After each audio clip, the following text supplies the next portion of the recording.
السلام عليكم ورحمة الله وبركاته أعزائي متابعي موحى الأهلاوي، أهلا بكم. الحمد لله وصلت بعثة النادي الأهلي إلى بريتوريا في جنوب أفريقيا، استعدادا لملاقاة سان داونز يوم السبت الجاي إن شاء الله الساعة 3 عصرا. آه، حصل مشكلة امبارح في مطار القاهرة بعدم وجود الطائرة الخاصة اللي هتصطحب النادي الأهلي إلى جوهانسبرج. طبعا عدم وجودها ده كان بسبب ان الاهلي كان المفروض او المفترض ان هو يسافر النهارده الاربع، لكن هو قدم السفر ليوم الثلاث علشان الاهلي ياخد اكبر قسط راحة في جنوب افريقيا، في يعني يتمرن تمرينة خفيفة يوم الاربع، والخميس تمرينة، والجمعة تمرينة اساسية، ويلعب السبت ان شاء الله. لكن ما كانتش الطائرة الخاصة أخدت التصريح باللاندنج أو الهبوط في جنوب أفريقيا. يعني كان المفترض إن هي تاخد التصريح النهاردة أو امبارح بالليل علشان تبدأ تستعد إن هي اللعيبة تسافر النهاردة. لكن الأهلي قدم السفر، فبالتالي ما كانش التصريح لسه طلع، وده عمل مشكلة وخلى حتى الأهلي يبقى عنده حل تاني، إن هو ممكن يسافر على شركة مصر للطيران. وكان ميعاد السفر كان وقتها تقريبا الساعة 11 مساء على شركة مصر للطيران، وميعاد السفر الطبيعي بتاع الأهلي اللي هو كان على الطائرة الخاصة كان الساعة 8. فطبعا الاهلي لما راح بدري قبل الساعة 8 طبعا عشان ينهي اجراءات السفر ويسافر الساعة 8، لقى ان في مشكلة في تصريح الهبوط في جنوب افريقيا، فاضطر ان هو ينتظر ويبقى عنده بديل. لان يعني وليكن ما كانش طلع التصريح امبارح كان هيطلع النهارده. مش معقول طبعا كان الاهلي يفضل قاعد في المطار او يرجع كل فرقة ترجع تاني المعسكر او كده. لكن طبعا كان في بديل ان في طياره الساعه 11 بتاعت مصر الطيران. وفجاه خلاص كان الكل متجه ان احنا هنسافر الساعه 11، وفجاه الحمد لله طلع تصريح السفر بعد مجهود كبير من مسؤولي النادي الاهلي، وطبعا الشركه الخاصه بالطيران.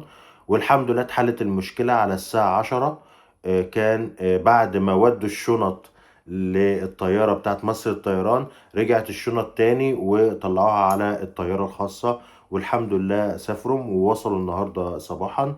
الحقيقة رحلة سفر طويلة، وهو ده اللي كان بيهدفه الأهلي إن هو يروح بدري. يعني مش مشكلة الساعتين دول تأخير، لكن الهدف تحقق إن هم يروحوا بدري جنوب أفريقيا. وصلوا الحمد لله، طبعا هياخدوا قسط من الراحة، وبالليل ان شاء الله هيبقى فيه فك عضلات للعيبة عشان طول السفر. ومن يوم الخميس هيبدأ التمرين، الخميس والجمعة يعتبر تمرين أساسي للأهلي استعدادا ليوم السبت إن شاء الله. من الحاجات الإيجابية والحاجات الممتازة جدا واللي أنا أشرت فيها في الفيديو اللي فات، إن بتمنى إن يكون الكابتن محمود الخطيب موجود، وإذا تم تصريح له من الطبيب إن هو يسافر، ف يعني هيبقى حاجة كويسة جدا للعيبة. المرحلة دي مرحلة مهمة جدا. ليه الكابتن محمود الخطيب حب إن هو يعني؟ لأن ماتش سان داونز هو البطولة من وجهة نظر جمهور الأهلي ومجلس الإدارة. ماتش سان داونز هو بطولة أفريقيا. أنت لو تخطيت سان داونز بنسبة 70% بطولة أفريقيا هتكون للأهلي إن شاء الله. لأن بيراميدز فريق قوي وكده، لكن يعني إن شاء الله الأهلي يتخطى، لأن هيبقى الماتشين في مصر، وهيبقى الأجواء يعني يعني فيها راحة للعيبة، مفيش سفر، مفيش إجهاد، هيبقى في تركيز أكبر من اللعيبة، وإن شاء الله يعني يتحقق الحلم، وحلم البطولة الثالثة على التوالي، لأن ده ما حصلش في أي مكان تاني، إن أنت تاخد بطولة الأبطال 3 سنين ورا بعض، فدي ما حصلتش. آه، ده خلى الكابتن محمود الخطيب يجتمع مع اللعيبة، فرصة طبعا كانوا قاعدين في المطار، واجتمع مع اللعيبة بشكل يعني مش بشكل كامل يعني، او يعني ان اللعيبة كلها تبقى قاعدة، لكن اعتقد ان هو يعني كل مجموعة موجودة بيحفزها بطريقة معينة، بيقف معاهم، بيتكلم معاهم كتير، لان هو ما بيبقاش فيه فرصة. يعني هو شافهم من 3 ايام في مختار التتش، واتكلم معاهم، وبعدها تاني يوم اتكلم مع مستر كولر في منزل الكابتن محمود الخطيب، وامبارح بقى اتكلم مع الكل، اتكلم مع اللعيبة، واتكلم مع الجهاز الفني، تحميسهم والشد من أزرهم، على أساس إن المباراة حلم، وفريق قوي، مش فريق سهل. وعلى فكرة يعني دايما أنا ملاحظ الأهلي في السنين اللي فاتت بيتعامل مع الماتشات دي كويس جدا. يعني لك ان تتخيل ان مثلا كان يبقى فريق بسيط هو اللي يقابل الاهلي في، يعني يبقى في فرقه مثلا الحصان الاسود في البطوله، فيعمل نتائج كويسه، فيقابل الاهلي في النص النهائي، فما كانش هيبقى في التركيز بالشكل ده. لكن التركيز بيعلى قوي مع الماتشات المهمه، وبالذات في بطولة أفريقيا والحلم وكأس العالم. يعني بالنسبة لجمهور الأهلي بطولة أفريقيا دي بقت يعني الطب، يعني بقت هي رقم واحد، وبعد كده يجي الدوري، وبعد كده يجي كأس مصر يعني بالترتيب على حسب البطولات اللي بيشارك فيها الأهلي. فالحمد لله الخطيب اتكلم بشكل كويس جدا مع اللعيبة. وان شاء الله يبقى المردود واضح جدا مع اللعيبه ان شاء الله في الملعب. بنتمنى الفوز، يعني ده يعني هو ده الاهلي، وده الطبيعي ان الاهلي يفوز في اي ماتش، ولكن لقوه المنافس اذا ما حصلش الفوز بشكل قوي، يبقى على الاقل التعادل، وان شاء الله باذن الله يبقى النتيجه هنا افضل طبعا. افضل تعادل للاهلي هو التعادل الايجابي، ان انت ما تخش، بس لو انت جبت جون هناك وخلصت 1-1، لك ان تتخيلوا ان هو افضل من 0-0، لان 1-1 هناك، 0-0 هنا تاخد البطولة، لكن 0-0 هناك و0-0 هنا تلعب ضربات جزاء، وممكن ضربات جزاء طبعا 50 و50، ما عادش هنا بقى في ملعب ولا من الأفضلية، لأن دي خلاص دي ضربات جزاء، ضربات الحظ. فمعنى كده إن أنت لو نهيت الماتش هناك طبعا تجيب جون يبقى تمام، وتحاول تحافظ عليه يبقى أفضل طبعا، أنت تطلع 1-0. لكن لا قدر الله إذا دخل فيك التعادل، فدي نتيجة مش وحشة برضو جدا، يعني جميلة جدا، لان انت هنا 0-0 في الحالتين، في حالة التعادل هناك 1-1، 0-0 هنا تبقى كويسة، تاخد البطولة. 0-0 هنا وهناك 0-0 تلعب ضربات جزاء، يبقى مين الافضل طبعا؟ 1-1 هناك. وطبعا لو ربنا كرمنا وجبنا هدف نحافظ عليه، لا قدر الله دخل فينا الاول هدف، فنحاول نجيب التعادل ونجيب الفوز، ولو ما كانش يبقى التعادل 1-1 نتيجة كويسة جدا. اي فوز طبعا ممتاز جدا جدا جدا للاهلي ان شاء الله باذن الله. آه الاهلي برضو الفترة اللي فاتت لغط حول المدرب ووجوده وعدم وجوده، وطبعا زي ما احنا عارفين مجلس الإدارة قرر باستمرار مستر كولر على الأقل للمباراة دي. هناخد ستيب باي ستيب، خطوة خطوة، مباراة بمباراة، بطولة ببطولة. فدلوقتي الهدف الأساسي هو بطولة أفريقيا والنصف النهائي. طيب، لكل حدث حديث. طب ايه الحدث الحديث؟ انت لعبت النهارده بطولة افريقيا وخلصت. طب عملت ايه؟ فزت، وصلت للنهائي. طيب المردود ايه؟ هل المردود الفرقة واقفة على رجلها؟ الفرقة قدمت اداء كويس؟ الفكر بتاع مستر كولر اتغير، بقى ايجابي، بقى بيهاجم، بقى عايزين كولر بتاع زمان بتاع 3 و4 و5. الحاجات دي ما عدناش بنشوفها. يعني احنا بن دلوقتي بنقول يا رب نكسب. ما كانش ده اسلوب النادي الاهلي، لا. فبالتالي مجلس الاداره هيبص، لان اعتقد ان بعد الدور النصف النهائي للنهائي ممكن تكون المسافة أكبر شوية من من الأدوار اللي فاتت. يعني من التمانية أو من ربع النهائي لنصف النهائي بيبقى تقريبا أسبوعين.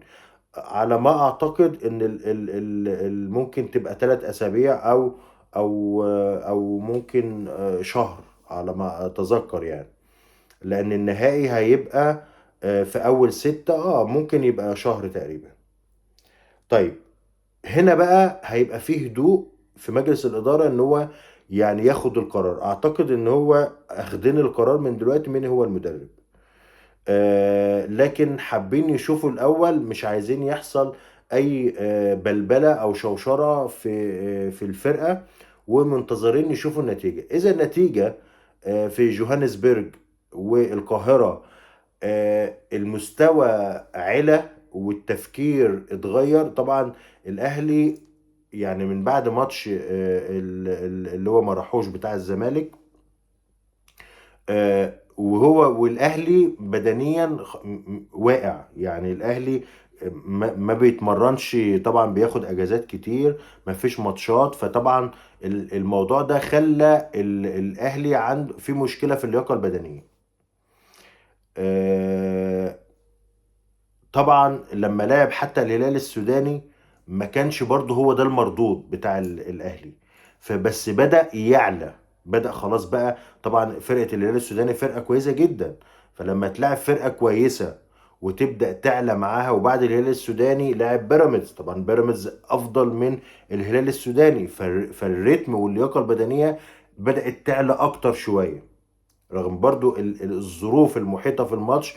وشفنا ده في آخر ماتش بيراميدز الأهلي.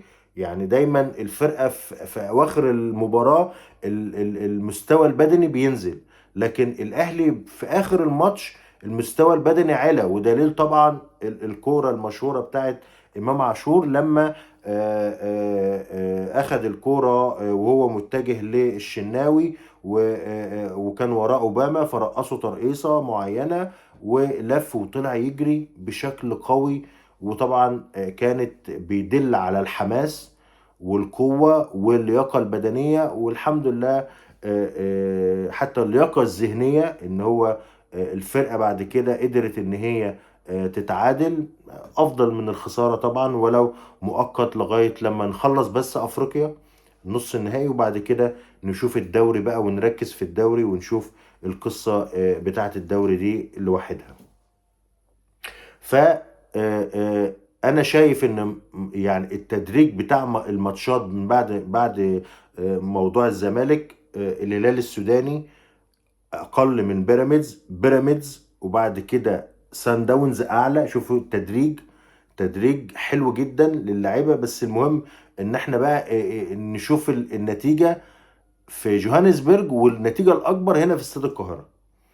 عايزين بقى الاهلي بتاع العين 3-0 و2. لازم الاهلي ان شاء الله يكون لياقته البدنيه علت، وان شاء الله يبقى المردود افضل مع تاني تركيز مستر كولر في التشكيل، في التغييرات، في التكتيك. لازم يبقى فيه تكتيك معين. يا عم كولر، عايزين نشوف جمل حتى في ضربات الركنية، الفاولات. حاول تدينا جمل، حاول ما تقولش ان الوقت ضيق. ده انت اللعبة دي معاك بقالها سنتين واكتر. يعني من شهر 9 2022، يعني داخل على ال3 سنين، سنتين ونص بالظبط، والفرقة معاك. لازم فين التكتيك وفين الجمل وفين الكلام ده كله؟ انت لسه مش بتتعرف على اللعيبة. فان شاء الله ربنا يوفق الاهلي، وان شاء الله يعني نعدي المباراة ديت، ونبدأ بقى بعد صن داونز هنشوف.